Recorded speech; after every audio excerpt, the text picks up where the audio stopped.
My name is Carla Kawar, and I am a program specialist within the professional services and human capital portfolio. Today's topic for the PSHC office hours is best practices for scope reviews. With that, I'd like to introduce you to today's speaker, Brian Booth. Brian works as a customer accounts manager at PSHC, serving in this role for the past 4 years.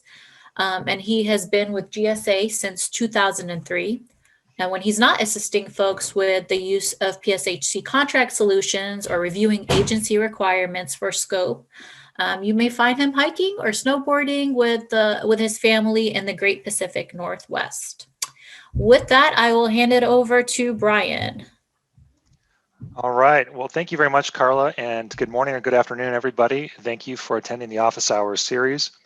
We're glad to have you here. As Carla mentioned, I serve as a customer account manager with the professional services and human capital category.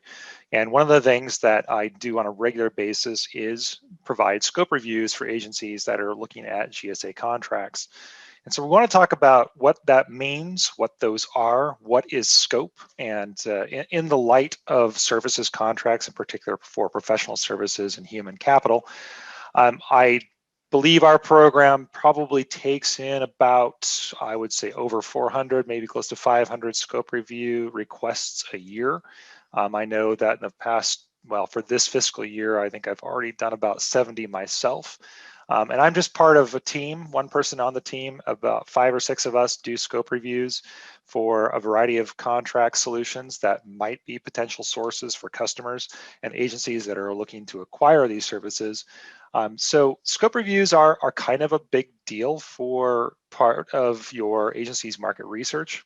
So we really want to highlight what they are today and talk about some of the best ways of getting them done and some of the best reasons for doing them in the first place. So that's why I'm here to talk about it today.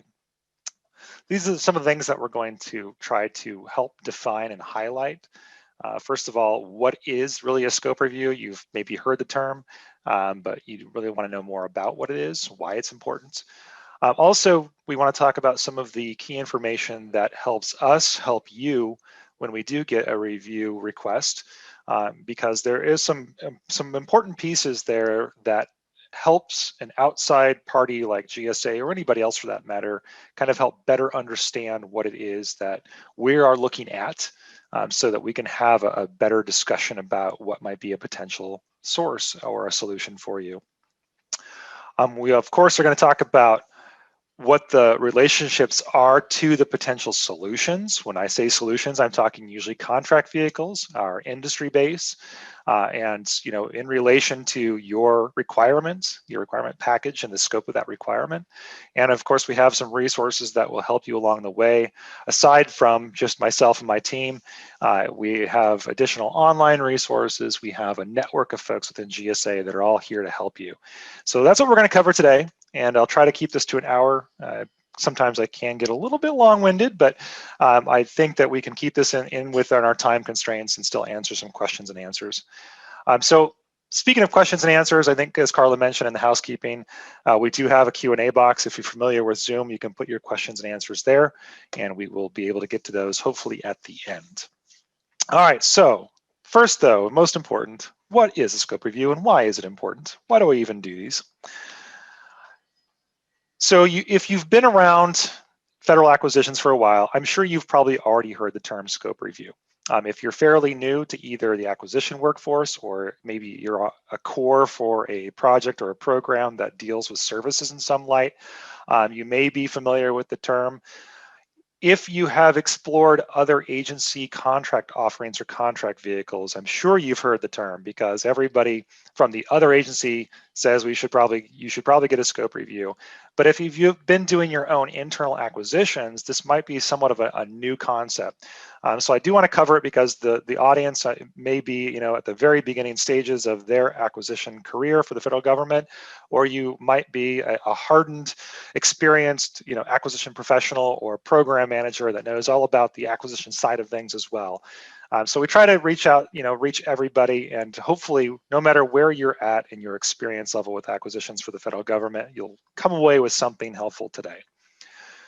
So the first thing is, why is this really important? Well, one thing I want to highlight is that a lot of it has to do with category management principles. And the reason I say that is because if you're getting a scope review or you've been asked to get a scope review, it usually means you are entertaining or looking at the idea of using an already established contract vehicle, not something you have to create from the ground up. That is in line with the government's category management principles, saying that we should seek out those already established contract vehicles so that we're not having to recreate the wheel, that we're not wasting time and resources on repeating the same steps that someone else has already done and perhaps perfected better. And of course, nothing's perfect, but you can always strive towards perfection. So there are some contract vehicles that are already in place that can do the job for us, so we don't have to create it from the ground up. And that's why we want to take a look at scope and see if a contract solution that's already established will be a fit for us. All of that is part of your market research. And as either the program side or the acquisition side, market research is a very important step in the whole acquisition process. It's going to help form your acquisition strategy. It's a requirement to do, especially for services. Market research can be very simple if you're just going out with a very small buy for some supplies. Perhaps it's just a matter of getting a price range on office printer paper. It's market research, it's pretty easy, but when it comes to services, these requirements tend to be more complex, tend to have a lot more variables, a lot more moving pieces. So the market research element in your acquisition process becomes more complex, but also becomes more important. So getting a scope review is an important part of that market research and development of your acquisition strategy. One of the things that you will hopefully be able to get from a scope review is confirmation whether or not there is an applicable contract vehicle out there that fits your need. And this is important because of what I mentioned earlier with category management. If there is one out there and it already can do what you need it to do as far as a contract vehicle or an acquisition process or acquisition vehicle, then that's something that you should consider using because it's already established. Hopefully it has some features that help you get the requirement that you need faster, more efficiently. And sometimes, some of our contracts are classified even as a best-in-class contract for their transparency in data that happens from the award. Your ability to do further market research using that captured data is another feature of using some already pre-established contracts. So that is another important reason why you want to get a scope review done, is to confirm whether or not there is a contract solution already out there in place that you could use. The other thing that I want to talk about, though, when it comes to a scope review, because we'll talk about scope next, but the review itself is a holistic analysis of the requirement. And I say that because I think there's sometimes confusion about what we, as a third-party agency in many cases, what we are looking for and what we are asking for from agencies that are possibly entertaining the use of a GSA contract. We would like to be able to understand your requirement as completely as possible to provide you the most informed feedback that we can. So what we would like to be able to do is review not just maybe your performance work statement or your statement of work, but all the other factors that go into the entire requirements package. Because there are a lot of different things that impact, the decision or the recommendation that we make to you and your decision-making process in finalizing your acquisition strategy. So our goal is to really get the best understanding that we can to provide you a third-party objective review and analysis of what we see in your requirement and what might be a possible contract solution or contract vehicle for you that comes out of that scope review. So hopefully that kind of informs you a bit more on what we mean when we say scope review, or when you hear that term. It really is going to a third party or an outside agency in this case to have a look at your complete requirements package to help you along the way with this market research, development of an acquisition strategy, and possibly find contract solutions that are already in place and established for your use. But before we go further with that, I do want to talk about the meaning of scope itself. I put two examples up here that I pulled directly from performance work statements that were issued to our schedules program for some of our services special item numbers.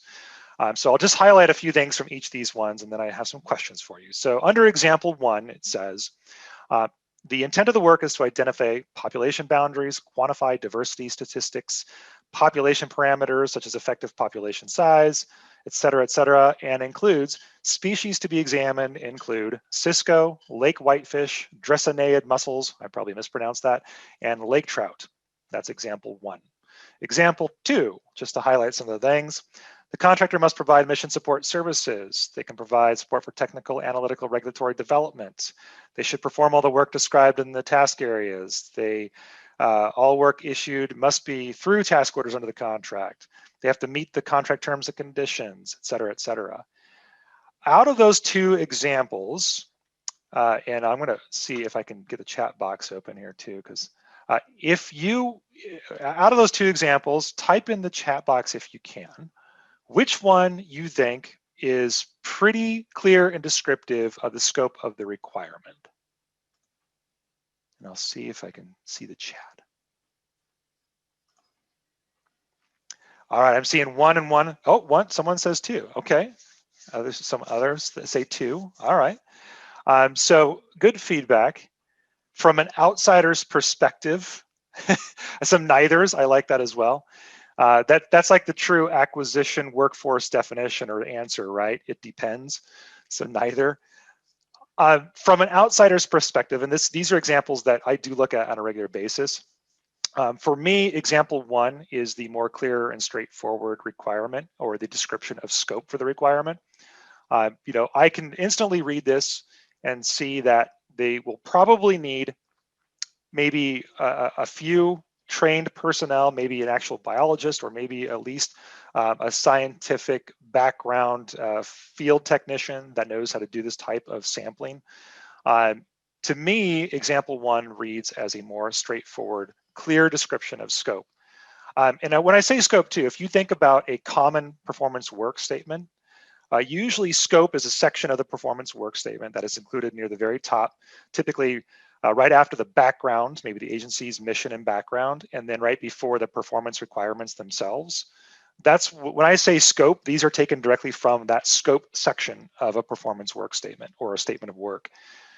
For me, example 1 is the more clear, straightforward. Example 2 is described at a very high level, basically saying that the contractor needs to provide services that fit the further defined task areas in the performance work statement. But if I were to just look at the scope from that PWS and example 2, I wouldn't have a clue what this really meant.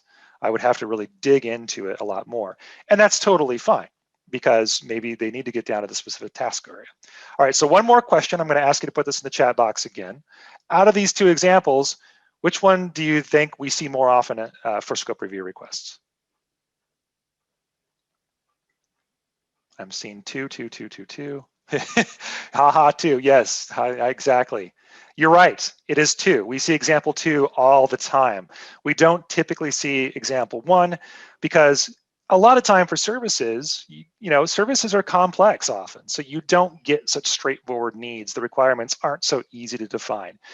So we are seeing usually example 2. Those are the requests that we get most often. If I had more example 1s come across my desk every day, my life would be really easy and I'd be out of a job in no time. So example 2 is what we're used to working with. And so thank you for confirming that. But going back to the first question that I asked, example 2 sometimes can be the better defined scope in some ways, because example 1 is so specific that it's sometimes hard to find a matching contract vehicle that can do that. Or Sometimes it can be so specific that it really is an internal language issue for that particular program or project. And maybe they think it's pretty clear what the scope is, but if you were to ask an outside person like myself, we would have no clue what you're saying. Which I'm not a trained biologist, so I still couldn't even tell you what a draceniid muscle is, but at least I can have a decent, somewhat understanding that you probably need someone that's trained in biology to be able to tackle example 1.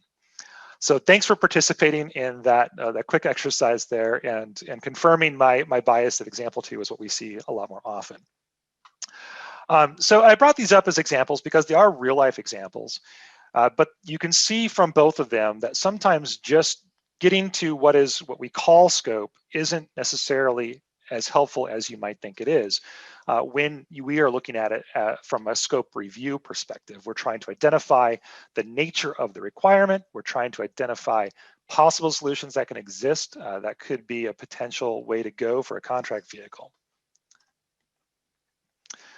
So why do you do a scope review? I mentioned earlier that it is part of market research and a very useful part of market research, and market research is required. It helps formulate your acquisition strategy, but there are some other factors on why you would want to get a scope review done. The first one is risk avoidance. Getting a scope review from the program that manages the contracts that you are exploring using can help you prevent risk of protest if we can confirm that your requirement is within scope of a particular contract vehicle. So for example, OASIS is one of the contracts within our program that we help manage. And the nice thing about OASIS, if you're familiar with it, you probably know this, but there is a $10 million threshold on protests, meaning that any task order that has a lifetime value of 10 million or less cannot be protested if it's issued under OASIS. But there's a caveat to that.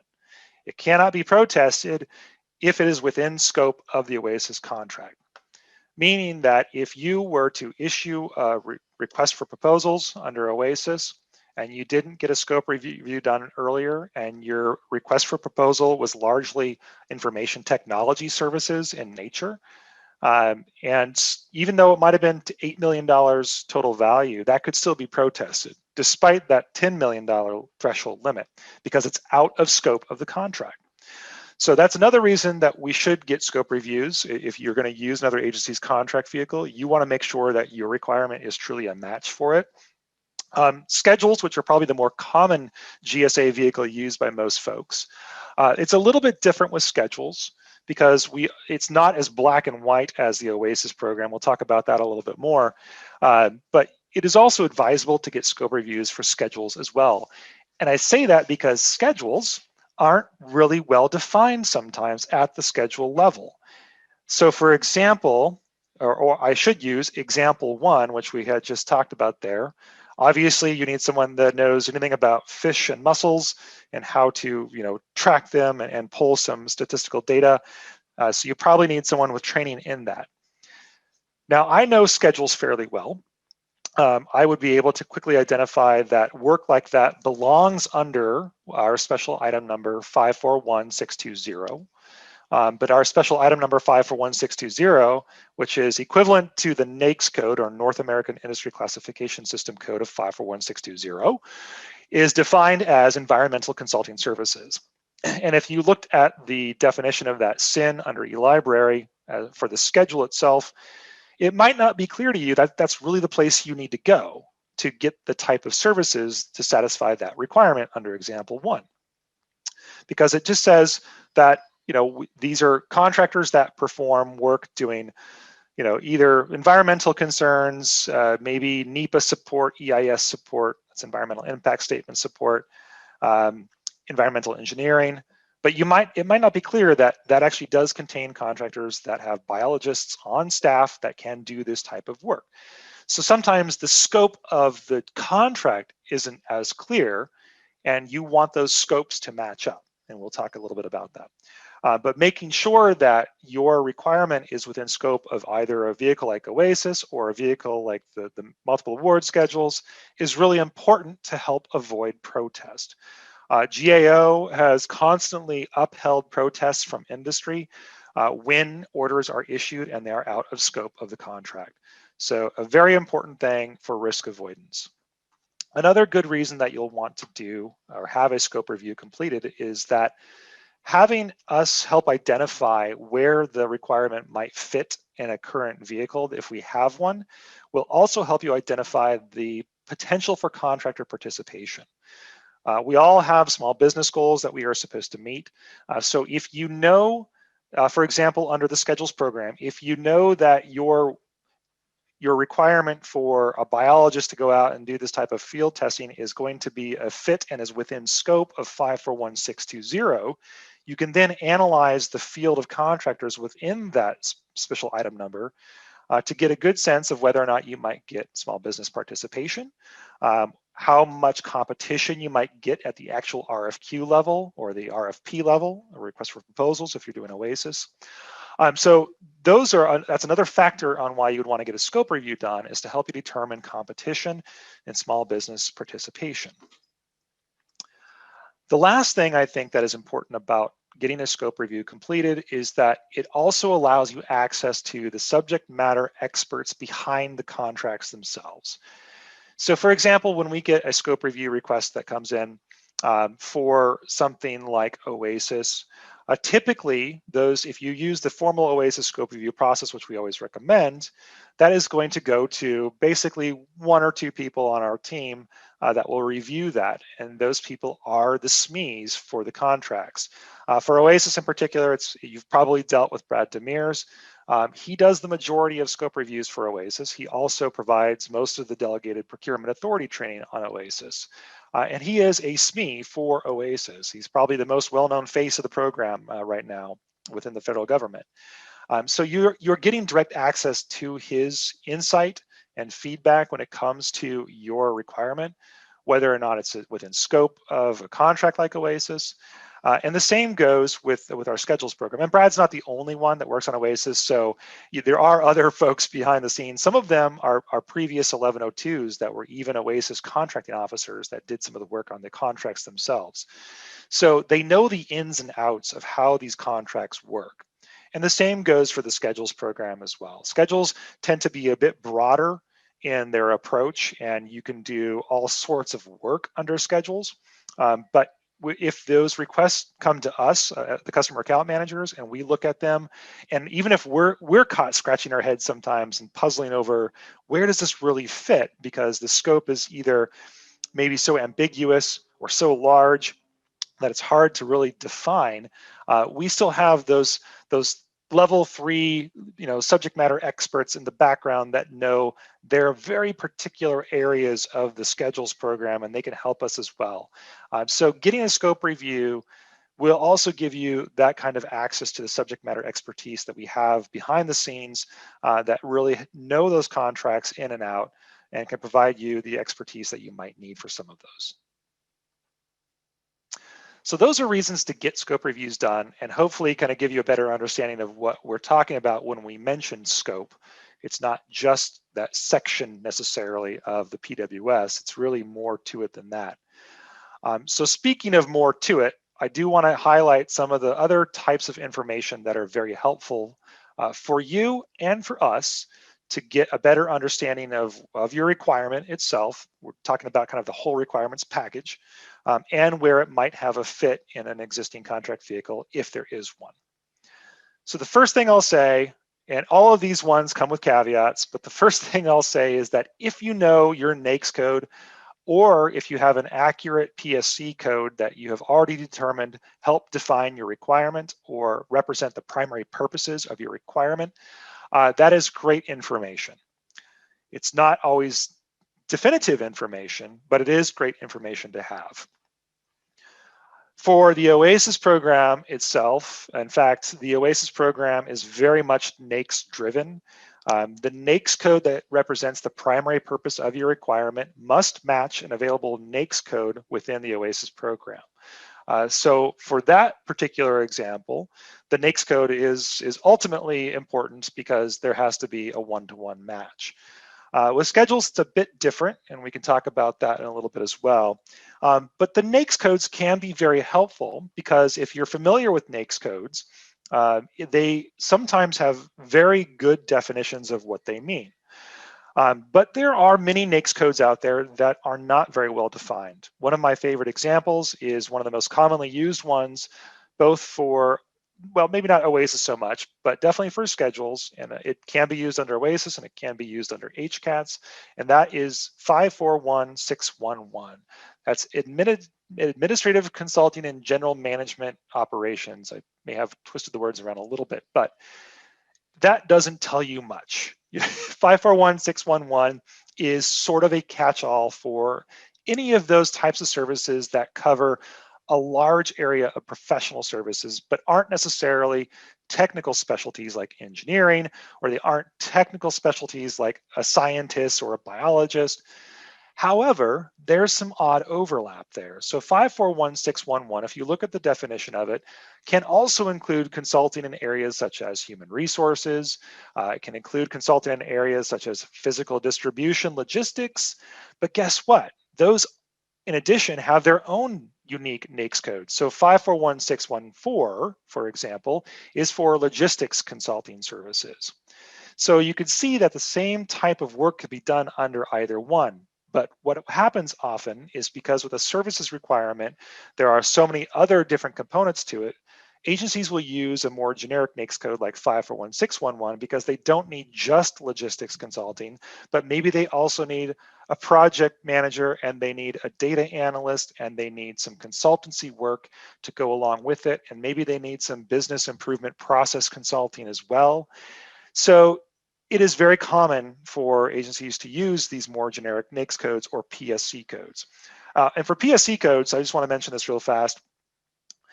They are often generic in nature. Some of them are, like NAICS codes, are very well defined, but what I see commonly, especially associated with services, are NAICS codes like R425 and R499, which is kind of like management general other.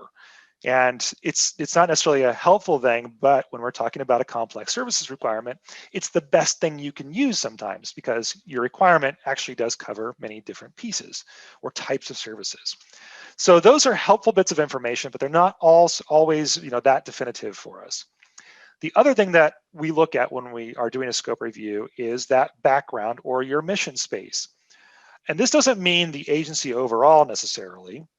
I like to use the EPA because I've worked with them a lot and I've had some good recent examples.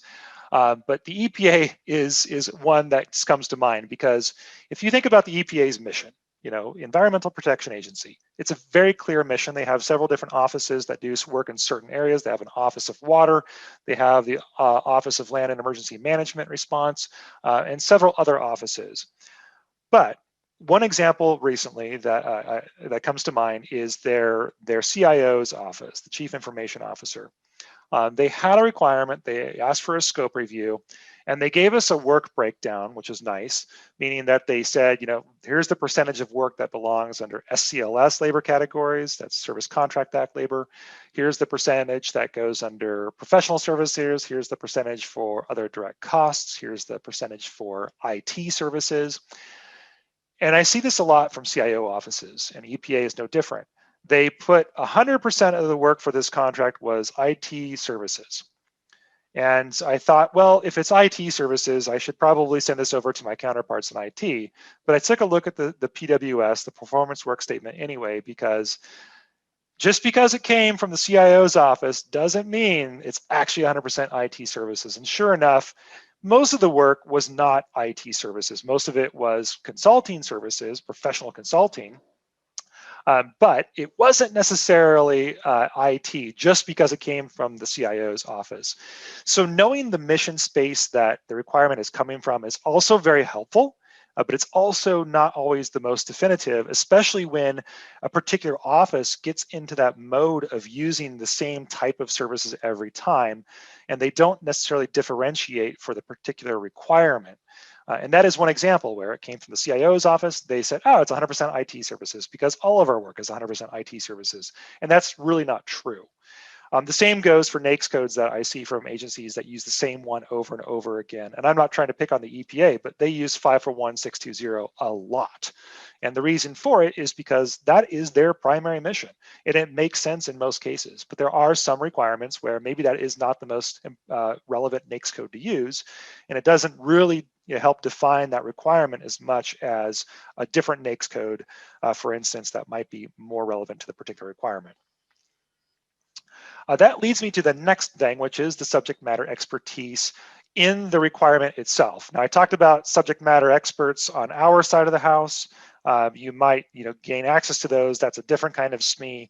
Here, I'm talking about the requirement itself and what type of subject matter expertise the contractor might need to provide.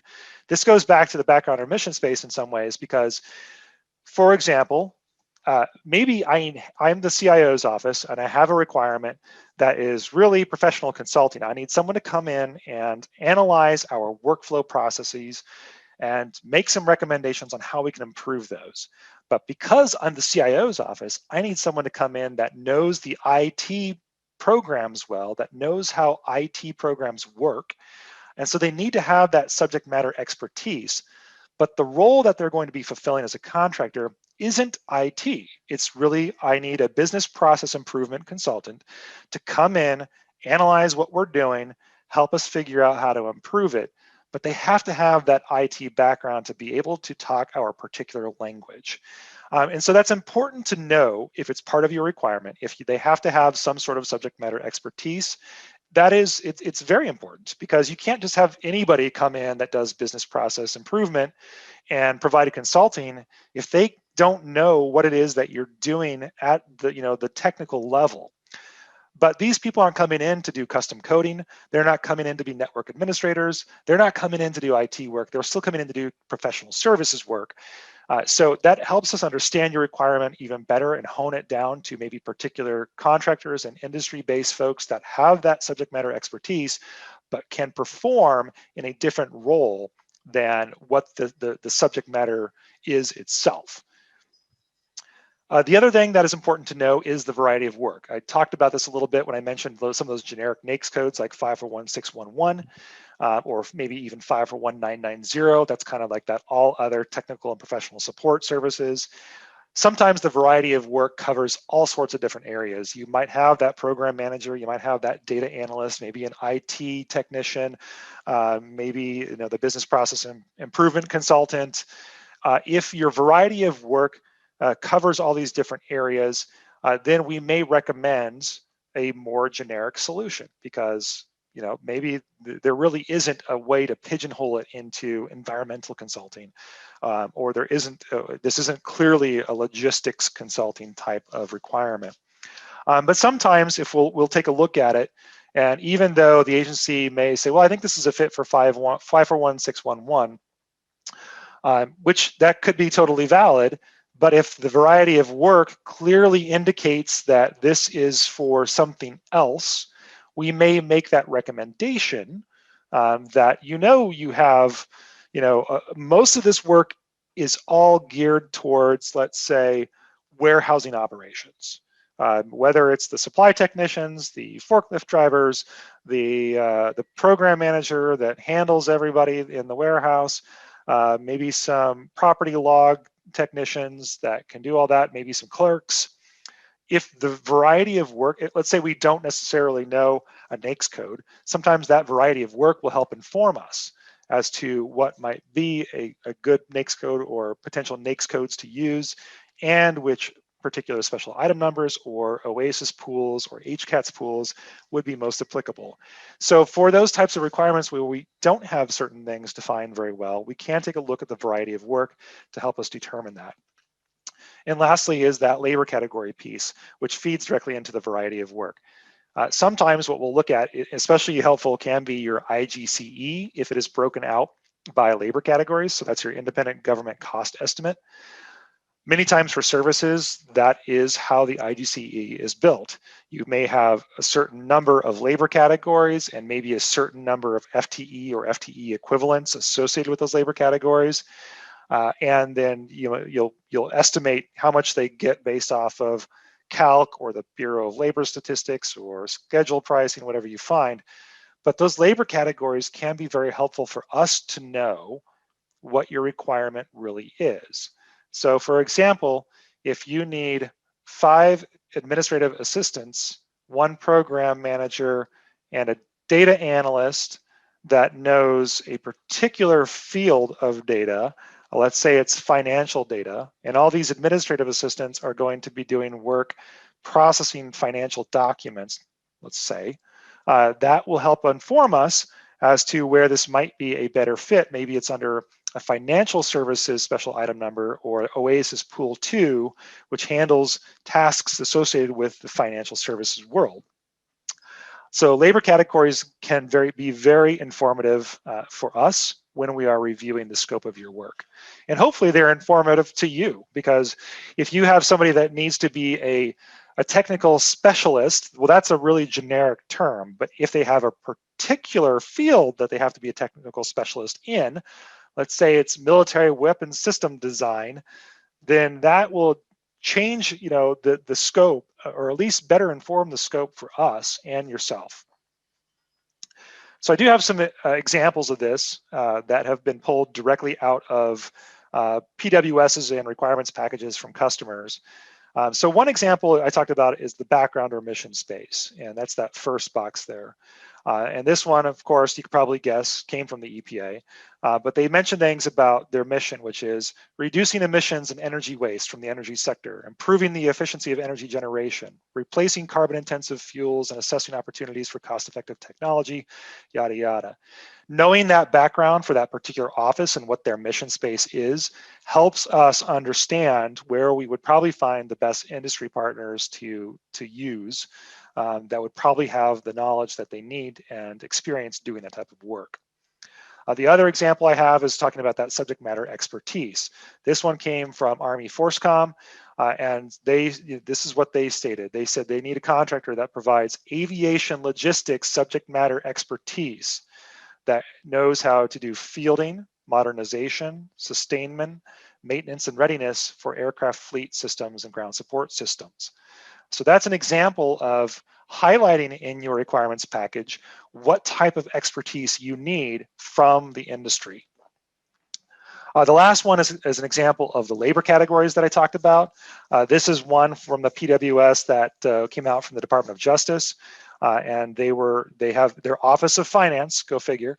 Office of Finance has their own particular background and mission, and these are one of the labor categories that they said they needed to perform their particular requirement. They needed a senior accountant that could perform audits, solve complex accounting and financial problems, that could analyze utilization and retirement of assets, and could provide advice on capital budgeting, as well as performing financial forecasting. So any of these pieces of information that you include in your requirements package can help us further define what the scope is and find a match from an existing contract vehicle if there is one. And I do want to mention one thing before we go to other factors, going back to this real fast. So these examples are pulled, like I said, directly from true to life performance work statements that have been put out there either to the schedules program or maybe some of their other contract vehicles like OASIS. You can find some of these examples through our acquisition planning packages, which there is a link to in the resources slide here, where we've tried to pull in true agency examples that are relevant to the particular field that they were put out to. So at the very beginning, before we started today's presentation, there was a slide up there for the March 18th FAST 2021 series, which I'm going to be covering along with one of my coworkers, management and advisory services, and we're going to be talking about those acquisition planning packages. And that is one of the resources there, is that you can see relevant PWSs that have been used in particular fields such as either management and advisory services, maybe facilities or protection services, and a whole slew of other specific categories or subcategories of work. So if you're looking for examples, that's a great place to go. The other great place to go is eBuy Open, which is available to all federal government contracting staff. Actually, anyone that has a max.omb sign-on can get in there, and they can see any RFQs that have been posted to the schedules program, and if the agency has shared a PWS within their request for quote, you can take a look at those as well. So some great resources for you if you are looking for true life examples. So I mentioned all those factors as being part of what helps us define scope, helps us understand your scope better so we can find a match on our side of it if there is one. But I do want to mention some other factors that are also very important. And these I consider part of the entire scope of your requirement, even though they aren't the PWS necessarily, but they do help us inform you whether or not there are options available, or if you need to reconsider your acquisition strategy if you're in the early stages of developing that, what factors will influence what potential solutions there are available. So a couple key things: contract type. If you know what contract type you have to have for your requirement, that's very important to know, because things like BPAs, blanket purchase agreements, cannot be done under certain vehicles like OASIS and HCATs, but they can be done under schedules. Vice versa, cost type contracting. If your need is non-commercial and you are going to utilize cost type contracting, that cannot be done under schedules. It can be done under OASIS or HCATs. So those are important factors to know. The other thing is other direct costs. This sometimes is just one of those things you have to have in your requirement, even though it's primarily a services requirement. But sometimes, for example, I just saw a requirement from the Department of Interior earlier today that is for basically exhibit design, graphic design services, and the setup and takedown and the actual production all included therein. A requirement like that is probably going to have a lot of other direct costs, because the graphic designers and the exhibit designers will actually have to make tangible things that are part of that whole requirement. And those things might not be stuff that are either on a scheduled contract or are included in a labor quote for OASIS. Well, they will be included in the proposal, but they're in other direct costs, meaning you don't know as the agency what that might entail at this point, right? The exhibit design service may say, oh yeah, we can do, we'll make a mock-up of this, this battlefield, and it's going to be a 10 by 12 three-dimensional table that'll highlight, all the things that happened back in 1862. But it's not something that they have on schedule, right? Because who's going to price that out? But that is an example of another direct cost. The reason that's important to know what these things are is because that can also inform us whether or not it could be done under schedules or it should be done under a different vehicle. Because with schedules, there are some allowable other direct costs. Some of them are actual schedule items. Some of them would have to be done maybe as order level materials. With OASIS, there's not as many issues, or HCATs, there's no issues necessarily with limitations on ODCs. But if your other direct costs are really the primary purpose of your requirement, that's a no-no, and that makes it out of scope of any contract. So it's important to know what those other direct costs are. In addition to figuring out which contract vehicle might work, sometimes the other direct costs help inform the scope. They actually help define what it is that your agency needs. Lastly is the type of work that's being performed. And I mentioned a little bit about this with labor categories, but there are some things that are really important to know. If your work entails service contract labor standards or the Service Contract Act, if you've been around a while, then that could inform which vehicle we may recommend, but it's not necessarily definitive. But it does help us better understand sometimes what really should be a professional service versus what might be more administrative services or clerical services, and maybe a better fit in a different environment or different category, such as office management versus professional services. So that's an important thing to note if you have any SCLS type of labor that you might need. Also, if your work incorporates Davis-Bacon Act work, meaning blue collar construction, actual construction folks, carpenters, electricians, etc. That work typically cannot be done under schedules. There might be some exceptions with facilities and construction, but it can't be done for, say, an engineering requirement. If it's Davis-Bacon work, that's just not something we do under the schedules program for professional services. It also cannot be done under OASIS or HCATs as well. So that is a limitation that we need to know about. The other one is architecture and engineering, very similar to Davis-Bacon work. If it is construction, architecture, and engineering, And it should be done under FAR 36 or Brooks Act type of ordering procedures. That is not something applicable to either the Schedules program or OASIS. Construction management and engineering consulting are something that we do, and we do very often, but those are different than Brooks Act FAR 36 type work. The last one I put on here is glowing material, and somebody just kind of reminded me of this the other day. I'm in Washington State, and if you don't know Washington State very well, we have the Hanford Complex over in southeastern Washington, which was a plutonium generation site during World War II. And we deal with the after effects of that by cleaning up glowing material, radioactive waste, nuclear waste. It's an ongoing project. It will be ongoing for years and years. As of right now, the remediation and dealing with nuclear and radioactive waste has limitations. So that's another thing that you need to consider if you're doing that type of work, and it might involve glowing material, whether it's that type of work at Hanford or whether it's maybe medical waste that actually has radioactive material. There actually is a lot of that goes on within the medical industry. There are limitations as to when and where that can be done and what contracts can be used. Right now, that's not allowable under the Schedules program.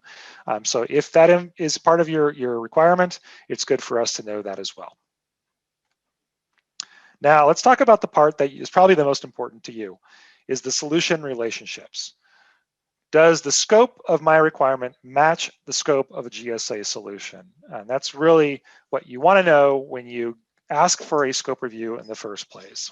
So I just want to remind folks that our solutions are primarily NAICS based. OASIS and HCATS are absolutely NAICS based, meaning that you have to pick, currently you pick the one NAICS code that represents the primary purpose of your requirement. And if it matches with OASIS or HCATS, then you can use those vehicles, otherwise it's out of scope. It's not quite the same as I mentioned with schedules earlier, and that's because a lot of the special item numbers or SINs do relate directly to a NAICS code, but sometimes there are more than one. There's more than one NAICS code that might be associated with a particular special item number. Also, NAICS codes sometimes can be a little bit misleading in some ways because the definitions of special item numbers under the Schedules program are often very broad and very generic, in many instances on purpose, to be able to capture a lot of the work that these industry partners do and not have to get down to the very specific niche field of work that might be defined by a particular NAICS code, even though they probably still have that on their SAM registry.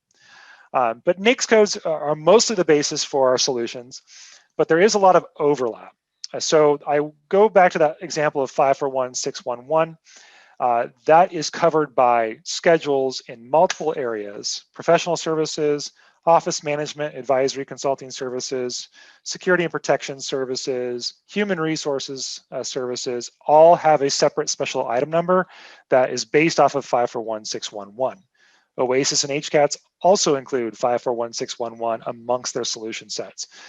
So in a case like that, having a scope review is actually going to be hopefully very helpful to you to figure out which SIN makes the most sense, or which other IDIQ solution would make more sense, HCATS or OASIS, if they do at all. So keep in mind there is overlap when it comes to any of these solutions. And like I said, that sometimes the SINs and the pools, their descriptions are there, but in many cases they are not all inclusive, and most of them will say, they'll describe all the types of work that can be done, but they'll also caveat that with including but not limited to, meaning that under 541614 you might have, logistics systems consulting, deployment consulting type work, deployment management, logistics operational management are all included but not limited to the definition for that particular SIN. And then I mentioned the limitations. I mentioned a few of them just on the previous slide there: glowing material, Davis-Bacon Act, Brooks Act type of work. Some special item numbers have particular limitations. I mentioned the radioactive and nuclear one as a prime example. Remediation, you cannot do that type of work. You can't remediate environments that are dealing with nuclear or radioactive waste at the moment. Same thing with hazardous waste collection and removal. There are limitations to that as well, like lead paint abatement. or asbestos abatement. Those cannot be done currently under those special item numbers. So keep in mind there are some limitations. The other thing is that we do have subgroups.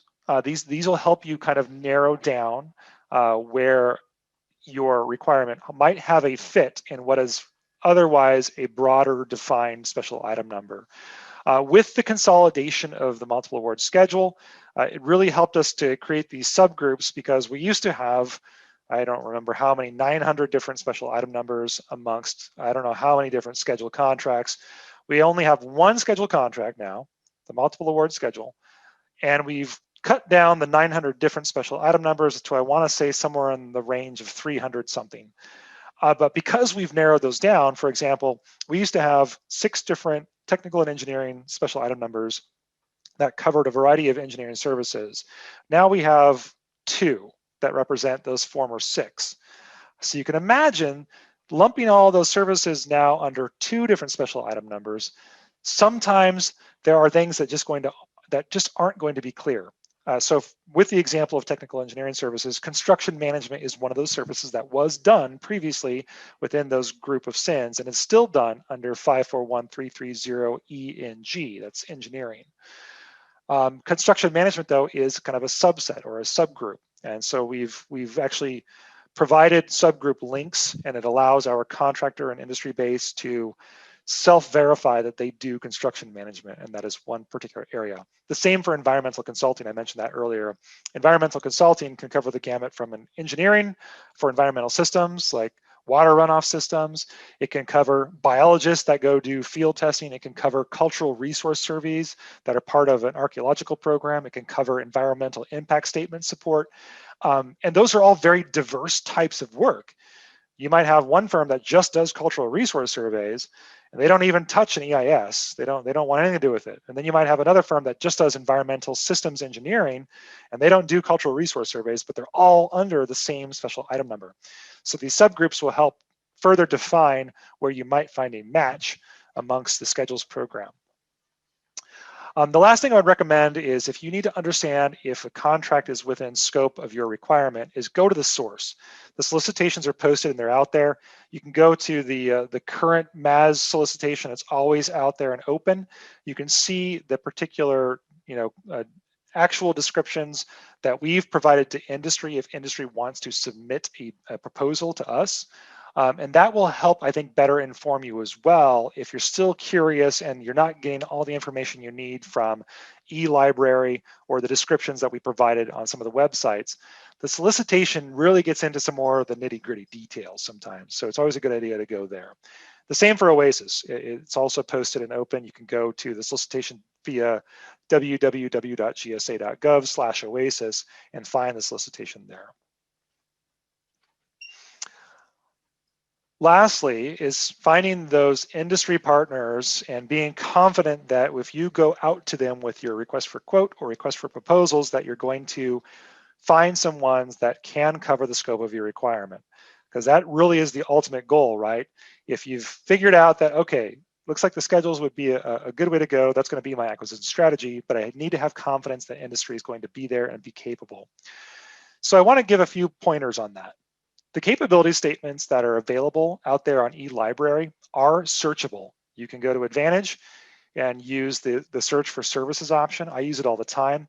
I like to use the advanced search option so I can use multiple ways of putting key phrases or terms in there. And I can find contractors typically that have published in their price list and or capability statement some of the words that match and give me a good indication of the type of work they do. When I find matches, I like to go into those price lists and capability statements and kind of read and see what it is that they say they do. For services contractors especially, many of them do a good job of describing their core mission or focus areas. A lot of them describe very well some of the past experience they've had working with the government, whether it's federal or state and local, or even some commercial expertise that they've done. A lot of them have done a good job of describing their labor categories that they offer on their scheduled contracts. And these are all searchable things. So you can go into eLibrary and Advantage, you can search either of those tools. The other thing that I mentioned earlier was eBuy Open. You can go and find what agencies have posted to our scheduled contractors and even some of the other IDIQ contracts through eBuy Open and see if there are other agencies that have done similar work. OASIS has their own way of doing it. If you want to access industry information, they have shared interest groups that for the small business concerns, they have posted one-pagers for each business that tells you what their core areas are as far as the services they provide. It might highlight some of the key projects that they've done, and also highlight just some of their mission expertise. Lastly, I would say if you're still not feeling that confident or you want more confidence in what's available through industry, use the RFI process and especially the market research as a service process right now, because it's free right now, and get some great communication with industry. And it goes both ways, because an RFI will inform industry that you're in the search for some partners that are willing to do this and capable of doing it. And hopefully it'll give you some feedback as to what you can expect for competition and small business utilization from industry. And lastly, or not lastly, but close to the last, just a few examples I pulled from our industry partners, kind of highlighting some of the things I talked about. The top one is just an example of capability from one of our industry partners.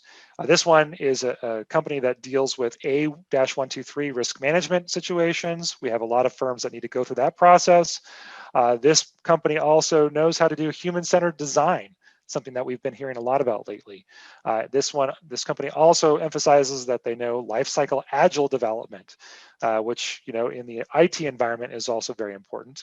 And they also do help desk services, something else that is important to know if those are types of services that you're looking for. The second one I pulled out as an example is an example of a labor category that one of our industry partners has on the price list. Guess what? This one goes back to our example one, biologist. What do? They identify, count, and measure fish and invertebrates. I think we might have a match there for that first example. The last one is experience. This goes back to a company that's highlighted some of the work that they've done with the federal government. In this case, this is a job that they did or they continue to do with the housing and urban development.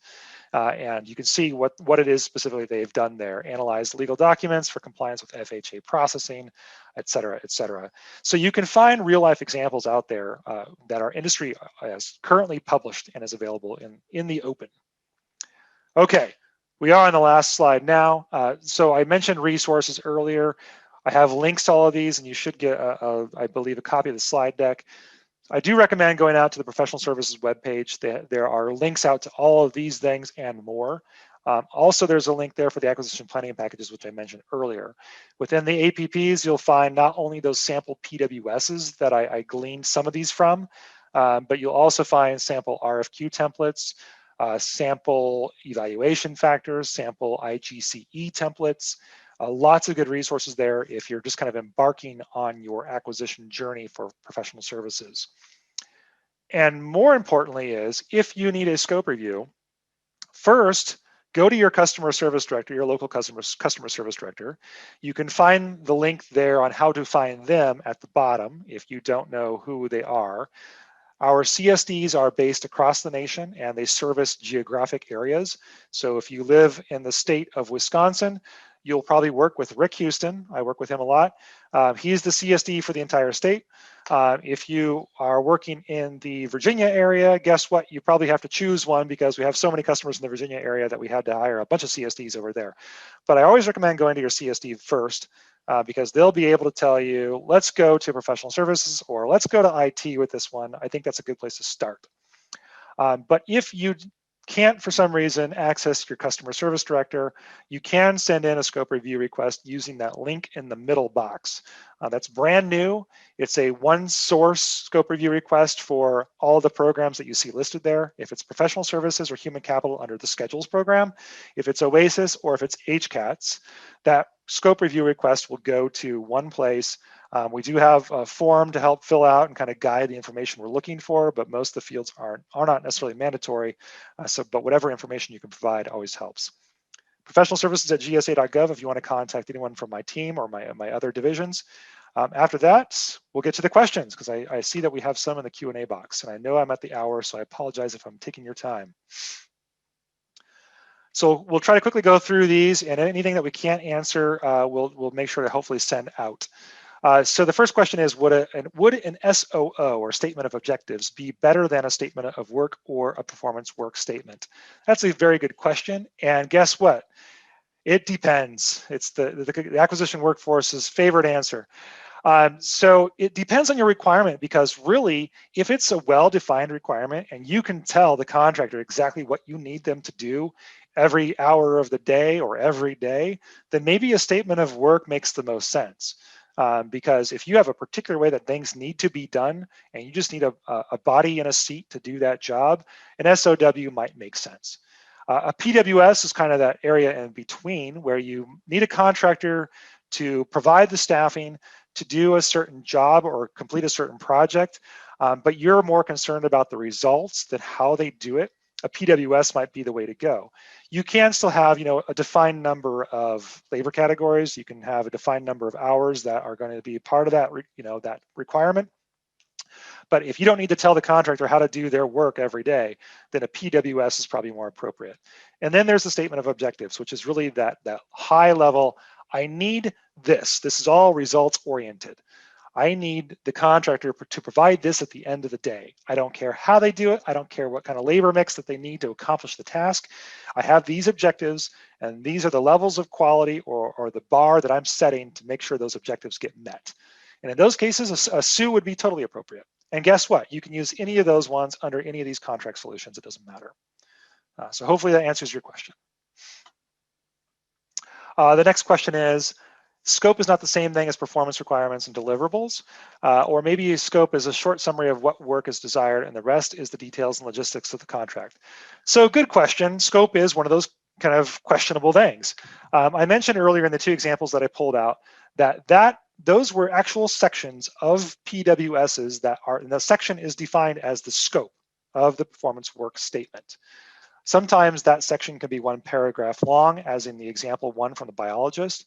Sometimes the scope can then go into subsections in the PWS, and it can be 5 to 10 pages long, depending on how the agency writes it out.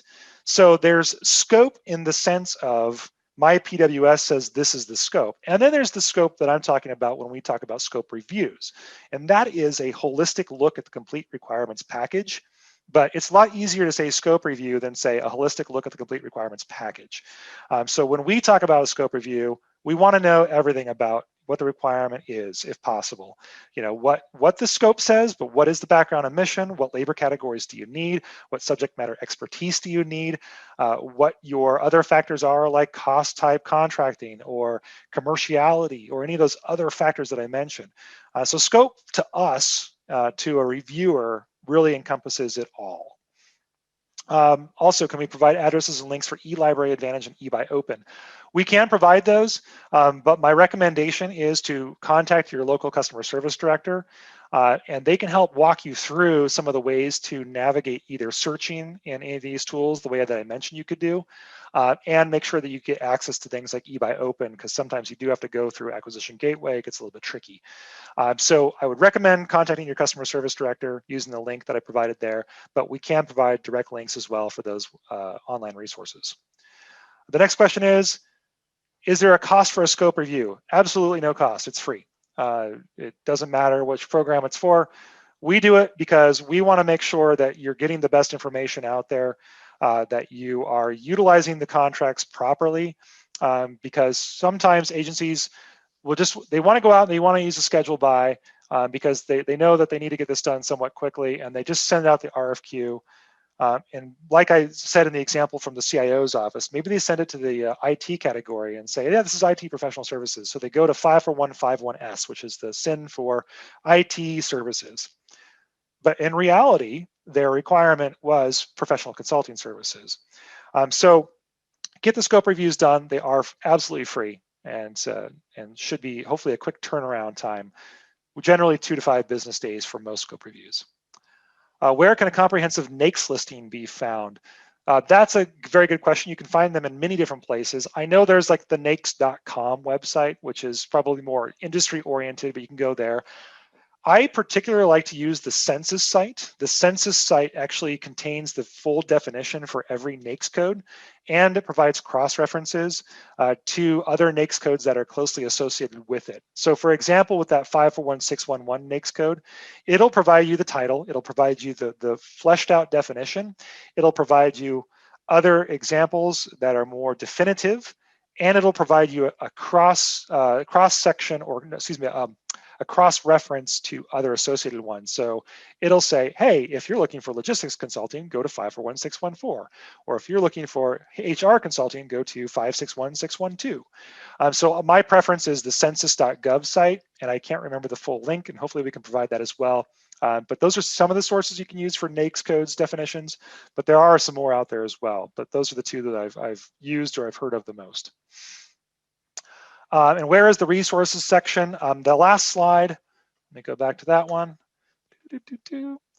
So this is the resources that I have for this particular presentation, but obviously we've heard some questions from folks that there are a lot of other resources they would like links to, and we can provide those as well. But you can go to any of these websites or links and go to some of the particular resources, such as the acquisition planning packages or the professional services webpage, and find more there. All right.